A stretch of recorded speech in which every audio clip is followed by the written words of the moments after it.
Good morning, friends. I hope you are all doing well. So, before you came onto YouTube today, I hoped you watched the video that we put up about oceans. I was thinking for the next couple weeks, now that it's getting warmer, it might be fun to learn a little bit about oceans and ocean animals. But along with learning about oceans and ocean animals, I want to teach you or review with you what nonfiction stories are. Now, we all worked on nonfiction when we were back in school, but it's been a little while. So I have a very simple story here that's going to review some of the parts of a nonfiction book. The most important thing to remember is that nonfiction means it's true. This book is going to have facts in it. It's not going to have seals riding bicycles. It's not going to have sharks eating ice cream cones. Everything in it is going to be true, because nonfiction means the book is going to teach you something that is true. The front cover of many nonfiction books is going to have a real picture. And if you look at this picture, it says, the title tells us it's about sea anemones. A sea anemone is something that lives in the ocean. It's alive, and you can see on the front of this book, it's an actual picture of it. You also can see on the title, or on the cover, there's the title, and you have the author's name. The author for this book is Lola Schaefer, and underneath it says Gail Saunders Smith, PhD Consulting Editors. Many times there's not an illustrator if it's not full of pictures, but they might have someone help them with facts or with things they want to put in the book. All right, so everyone knows this is the front of the book. It has the title, the author, and sometimes the illustrator. So let's take a peek inside and see what we can find. I didn't have anyone home to help me videotape today, so sorry it's a little bumpy. This first page inside a nonfiction book is called the title page. The title page again has the name of the book, Sea Anemones. It again has the author's name and a picture. It also has down here the company that made the book. This book was published by Pebble Books. Now, most nonfiction books have a table of contents. Now, you should all remember, a table of contents says what is in the book. So if you look here, the table of contents has a bunch of different things. It has sea anemones. It has appearance. Appearance means what they look like. Tentacles. What do the tentacles do? Words to know. Read more. Internet sites, and an index. We're going to look at that in a minute. So if you were going to write a report on sea anemones and you wanted to know specifically what their tentacles were like, a table of contents lets you go and look it up. So I might not want to read everything. I might just go to where it says tentacles. And when I walk my finger across, you know what page it's on. Page 17. So let's take a peek at inside this book. Now the words are really easy, but I wanted to teach you more about what they are. Nonfiction books are going to have pictures or photographs. So you can see this is a picture of a sea anemone. And if you look close, it's real. It's not made up. There's nothing fake about it. It's real. This is an actual sea anemone. Now there are many different kinds. This one kind of looks like cauliflower. Look at that. Looks like a piece of cauliflower. Sea anemones are ocean animals. That is a fact.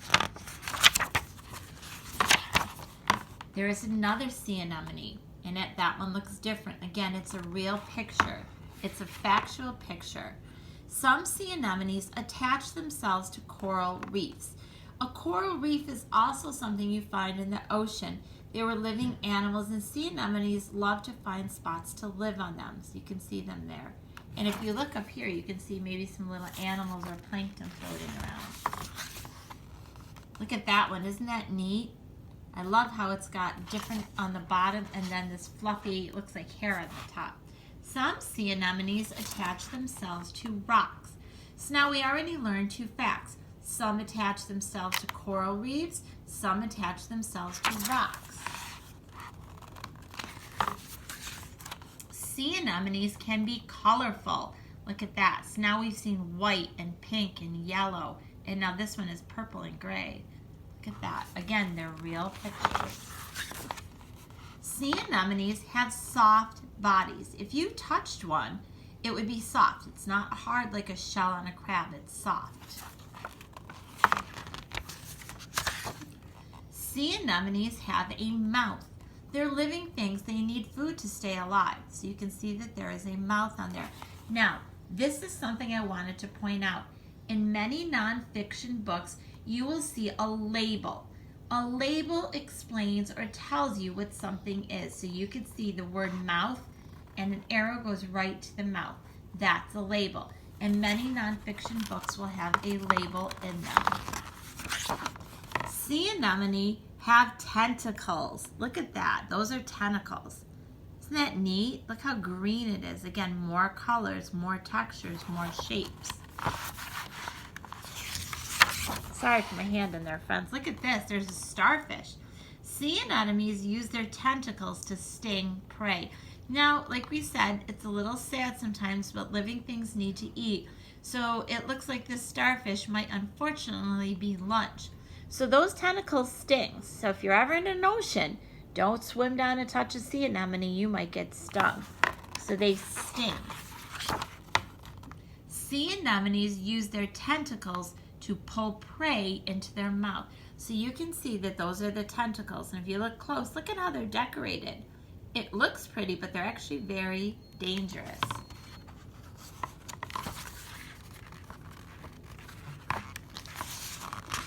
Now, if you go to the next page, many times a nonfiction book will have a list of words at the end. This page says words to know, but many times they will call it a glossary. A glossary will tell you what words mean. You might see words in bold print throughout your story. If it's in bold print, you know it's important and that it's probably in the glossary. So when I look up here, the first word says attach. So I would read what it means to attach. To join to something. Sea anemones usually attach their bodies to rock or coral. The next word, colorful. Having many colors. Sea anemones' colors include blue, white, brown, red, orange. Some sea anemones are clear. Isn't that neat? They don't have any color, they're clear. A coral reef. An area of coral skeletons and rocks near the surface of the ocean. Coral reefs are made up of things that used to be alive. The ocean, you know the ocean is a large body of salt water. We would not drink water from an ocean because it's salt water. Prey, you should know this. Prey, an animal hunted by another animal for food. Sea anemones' prey includes small ocean animals, fish, sea stars, and crabs. Sting, to hurt with a poison tip. Sea anemones can sting prey with their tentacles. So now we know we can get stung by other things. We can get stung by a bee or a hornet, but sea anemones also sting. And a tentacle, a long, flexible arm of an animal. Sea anemones use their tentacles to sting prey. These are the words that you would learn in this book. The words are in bold print, and then their definition is next to them. As you read, if you saw a word you did not know in bold print, you could go to the glossary and look it up. So there are all those words. Now this book is kind of neat. It has read more. It has other books you could read about it. And it has the author's name, and then it has the name of the story. And down here they have some internet sites. So if you really want to look up some more about sea anemones, you could put this website in and see what it looks like. So this book was all about sea anemones. This was our first thing we're talking about for oceans. So the next week or so, or probably 2 weeks, I'm going to post more about ocean life. They're all going to be non-fiction books. So that means they are real.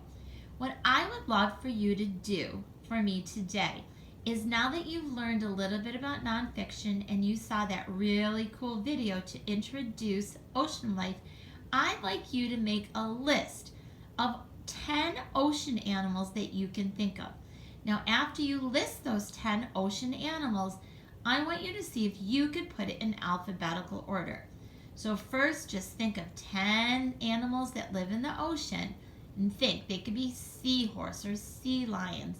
They could be fish. They could be coral, crabs, lobsters, sharks, whales, all different kinds of animals, whatever you like the best. After you make your list of 10 things, see if you can put it in alphabetical order. All right, my friends, I hope you're having a great day, and we'll see you later. Bye-bye.